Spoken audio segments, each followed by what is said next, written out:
हम फरिश्ते भी नहीं कि कभी हमसे गुनाह न हो, और हमें शैतान की तरह हमेशा गुनाह भी नहीं करते रहना चाहिए, बल्कि अगर गुनाह हो जाए तो तौबा इस्तिग़फ़ार करनी चाहिए, ताकि आइंदा के लिए हम अल्लाह और उसके रसूल सल्लल्लाहु अलैहि वसल्लम की नाफरमानियों से बच सकें।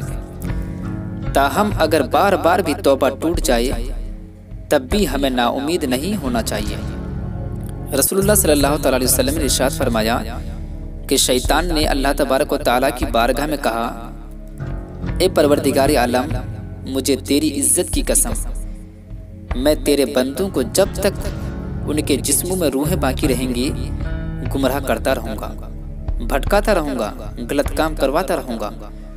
तो अल्लाह ताला ने जवाब में फरमाया, ए शैतान सुन, मुझे भी अपनी इज्जत व जलाल की कसम, जब तक वो मेरे बंदे मुझसे इस्तिग़फ़ार करते रहेंगे, यानी बख्शिश मांगते रहेंगे, तो मैं भी उन्हें बख्शता रहूँगा, मैं भी उन्हें माफ़ करता रहूँगा।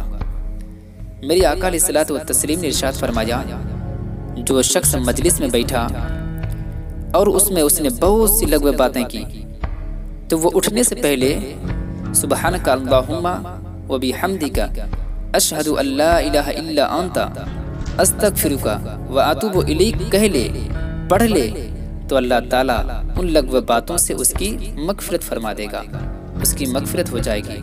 अल्लाह ताला उठने से पहले उसके गुनाहों को मिटा देगा। सुब्हान अल्लाह।